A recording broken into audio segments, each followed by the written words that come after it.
Besnik Tahiri do të jetë koordinatori nacional për reforma shtetërore. Kështu ka vendosur qeveria e Kosovës në mbledhjen e radhës. Për të diskutuar me gjithësisht në studio, për këtë çështje kemi ftuar koordinatorin e ri Besnik Tahirin. Zoti Tahiri, mirë se erdhe. Gëzim, faleminderit, mirë se Urime për postin e ri. Faleminderit shumë. Mirë, kisha dashur pyetjen e parë ta bëj na sqaroni për qytetarët, çfarë reformash do të bëni? Ku do të filloni? Do të filloni prej administratës shtetërore dhe çka do të prek? Ajo që duhet ta dim publiku është që Kosova me kushtetutën e vet dhe me kornizën ligjore që e ka ndërtuar në vitin 2008 e ka vendosur themelin e shtetësisë dhe potencialisht zhvillimit vet. Reforma shtetërore në administratë shtetit, në agjencione ekzekutive, në pushtet lokal, në organizma tjerë që janë publik, janë shtyllat e temelit dhe pastaj kulmi është integrimi në Bashkimin Evropian. Pra, këto shtyllat duhet të jenë të fuqishme dhe kjo proces i reformës duhet përfshi sektor të caktuar, të ketë një koordinim shumë të fortë dhe në anën tjetër do të ketë një vizion të qartë se ku don dhe në çfarë pozicioni strategjik don të jetë Kosova në dekadën apo në 2 dekada të ardhshme. Ka pasur edhe evidentime nga BE-ja dhe si kusht është kërkuar që administrata shtetërore do të thotë që të bëhet reformë dhe të ulet numri i punonjësve atje. Se thuhet sipas tyre që ka stër ngarkesë. Çfarë do të bëni ju tash pasi që keni marrë detyrë? E vërteta është që ky proces nuk lidhet me numrin e punëtorëve. Ky proces lidhet me performancën e administratës së shtetit. Pra lidhet drejt për drejt me mekanizmat që e fuqizojnë administratën publike në një anë që është kryesisht në qeverinë qendrore, që e fuqizon dhe e profesionalizon aspektet që lidhen me agjencionet ekzekutive. Përmirëson shërbimet për shembull. Shërbimet në pushtetin lokal, po mbi të gjitha e forcon llogaridhënien dhe të mirën publike dhe profesionalizëm këtë aspekt. Kur flasim për reforma shtetërore, flasim në një aspekt për pakon e 3 ligjeve kryesore, që është parakusht edhe i Bashkimit Evropian, po është në të kohë edhe e mirë e për Kosovën që sqarohet çfarë është shërbimi civil, cila është paga, mbi cilën bazë funksionojnë, cila është nomenklatura e administratës shtetit dhe mbi cilën bazë është rritja dhe evidentimi i njerëzve që punojnë aty. Këtë kuptim është tepër me rëndësi që në radhë parë të trajtojmë vizionin strategjik të Kosovës. Ky proces nuk është puro teknik, nuk është puro administrativ. Ky proces kërkon një gjithëpërfshirje të gjithë akterëve, për arsye se qeveria, këtë rast ministrit dhe qeveria dhe ekzekutivi është vetëm një dimension i qeverisjes. Dimensionet tjera janë faktori i shoqërisë civile, bashkësia ndërkombëtare dhe Unioni Evropian, sektori privat është i rëndësishëm, dhe mbi gjitha është rëndësishëm edhe fuqia parlamentare dhe e subjekteve tjera politike, për shkak se kur ndërtojmë dhe kur reformojmë një administratë të shtetit, atëherë ne reformojmë dhe ndërtojmë një strukturë e cila do t'i shërbej kësaj qeverie, nesër një qeverie tjetër e kështu me radhë. Pra shumë e rëndësishme që në këtë proces të ketë një gjithëpërfshirje, të ketë një konsultim të thellë raportin edhe të ekspertizës, po në aspektin e vizionit strategjik dhe pastaj mbi këtë bazë të jepën disa. Sigurisht do të kërkoni raporte para se të bani mbledhjen me pasë ku është. Po shiqoni ekzem. Në këtë temë un kam punuar tash 15 vite, prej vitit 2002 deri në vitin 2008, në funksione ndryshme kam qenë i lidhur me qeverinë qendrore. Ju e dini që kam punuar për 3 kryeministra deri në vitin 2008, pastaj edhe në programet zhvillimore të organizatave ndërkombëtare prej 2002, pastaj kam punuar një kohë gjatë me institutin dhe me platformën time apo më mirë me ekspertizën time në misione ndërkombëtare.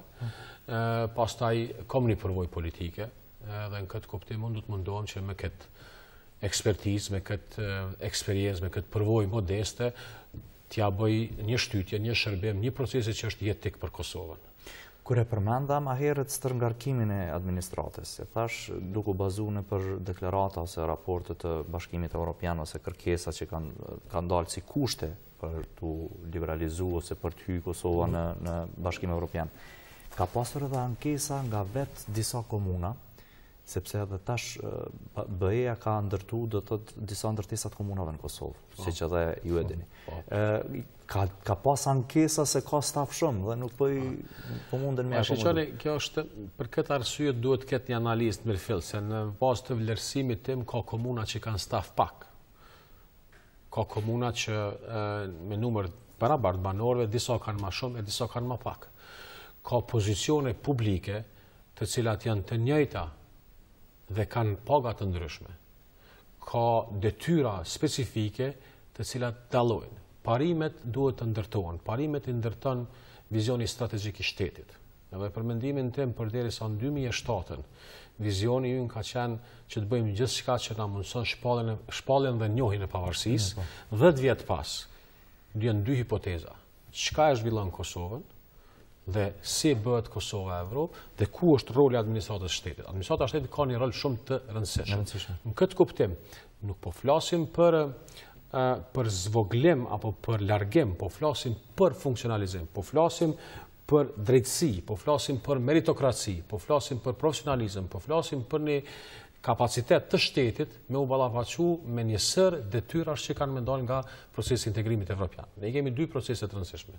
Procesi i agendës për reforma evropiane, që është një proces era, që është një proces shumë i rëndësishëm, sot pata një takim me zyrtar të lartë BE-s, që është njën, në anën tjetër është vetë organizimi i Kosovës, i qeverisë, i parlamentit që duhet ta rirregulloj, apo ma mirë me thonë ta rishikoj kontekstin krejt. Ana duhen do të thotë e gjithë kjo nomenklaturë, nëse po si po e funksionalizojmë, nëse jo si po e racionalizojmë.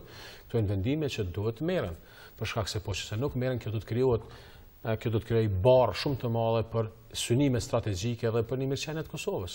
Nuk lidhet me liberalizim, domethënë ka një keq kuptim serioz në raport me liberalizimi është një proces që lidhet tash me për shembull me demarkacionin dhe me disa veprime që lidhen me luftën kundër korrupsionit, por derisa procesi i integrimit evropian kërkon që me të vërtetë institucionet e Kosovës mos të reformohen në letër, po që kultura e tyre, puna e tyre, shërbimit e tyre të bën në praktikë. Më duhet pak kohë për shkak se unë kam qenë këtë proces, po kam qenë nga jashtë. Tash më duhet pak kohë të bëj një studim të mirëfillt dhe pastaj qeverisë, kryeministrit, partnerëve të koalicionit, në parlament, partive opozitare, që jap disa mendime që unë mendoj janë mendime të sakta në raport me zhvillim. Kur them unë mendoj jo Besnik Tahiri, po mendon gjetjet, për shkak se vetëm gjetjet që kanë argument, gjetjet që trajtohen me palë të ndryshme, me shoqëni civile, me ekspertë të ndryshëm. Nuk është kështu Kosova, nuk ka ekspert. Kosova ka njerëz shumë të zot. Ka një gamë të madhe të njerëzve që mund të kontribuojnë dhe në këtë kuptim kjo mbi këtë bazë duhet të ecë. E rëndësishme në dy elemente. E para që të ndërtohet një vizion strategjik i Kosovës se ku dhe si don ta ndërton këtë proces të reformës shtetërore dhe këtu rol shumë të rëndësishëm ka qeveria, mirë po edhe këta aktorë tjerë që i përmend. Dhe e dyta është që të krijojmë rezultatet e hershme. Për shkak se përderisa deri në vitin 2008 tregues i një zhvillimi kanë qenë kryesisht çështjet që lidhen me apo bëhet në ligj apo jo, tash gjithçka lidhet me zbatim. Pra zbatimi është përgjigjja ndaj kërkesave që vijnë nga BE-ja. Këto kërkesa disa janë teknokratike, janë burokratike, por në anën tjetër shumë kërkesa lidhen me përmirësimin e cilësisë dhe shërbimeve që ofron shteti, këtë rast qeveria qendrore dhe komunat për qytetarët e Kosovës. Mirë, diskutuam për administratën. Cilë sektor tjerë do të bënë reformë? Një sektor ose kush mendoni që të gjitha janë me rëndësi, po një sektor shumë i rëndësishëm, ajo që duhet thuhet fillimisht është që do të thotë Ministritë e Linjës, Ministria e Administratës Publike, që udhëhiqet nga Ministri Akzillar, Ministria e Integrimit Evropian që udhëhiqet nga Ministria Dhurata Hoxha.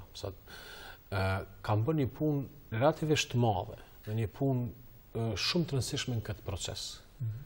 Dhe mbi këtë punë do duhet tash të ndërtohet një koordinim edhe me këto sektorët, me këto dimensione të tjera në mënyrë që ky të jetë që pronësia e një procesi, një reforme të jetë shumë më e gjatë. Përveç administratës shtetërore, shërbimit civil e kështu me radhë që u folë këtu, 3 ligjet e pakos, një aspekt shumë i rëndësishëm ka të bëjë me agjencionet ekzekutive. Kosova ka dikur mbi 80 agjencione ekzekutive, për i tyre 32 i raportojnë apo janë themeluara nga kuvendi, dhe 37 janë të qeverisë të Kosovës. Do të shohet, të diskutohet hapun, domethënë për këtë proces, ka disa kërkesa që vijnë nga BE-ja, dhe shtylla e tretë lidhet me raportet qeveri qendrore, qeveri komunale. Kriteret e financimit të shërbimeve në komunë s'po them që nga bim, po ju ka skadua fati. Do duhet ketë një vlerësim të thellë, serioz, cilësor në raport me ushtrimin e përgjithësisë dhe me financimin e përgjithësisë. Ka ndeshje në mes të ligjeve bazike që rregullojnë qeverisjen lokale dhe ligjeve sektoriale të tjera. Pra mbi këtë bazë po ashtu edhe këtu duhet të merren disa veprime dhe shpresoj që sigurisht që do të keni takime me kryetarët e komunave ndoshta në vazhdim. Takime duhet në radhë parë duhet të ketë takime dhe analizë shumë të hapun dhe të sinqertë me aktorët qeveri. Pastaj duhet të ketë një konsultim me aktorët që janë jashtë qeverisë në nivel qendror dhe lokal. Dhe pastaj në nivel lokal do thotë komunat të shiqohet. Pak a shumë na kemi punuar që 10 vjet këtë temë dhe disa tema i njohur, mirë, po megjithatë është me rëndësi që sa më shumë të kemi, do thotë gjithë përfshirje që pronësia e këtij procesi të jetë i Kosovës dhe të jetë institucioneve të saj. Falenderoj shumë që ishe mysafir në televizionin publik. Faleminderit. Nderuar shikues, kaq për këtë edicion të Info 3, shihemi të hënën në të njëjtën kohë.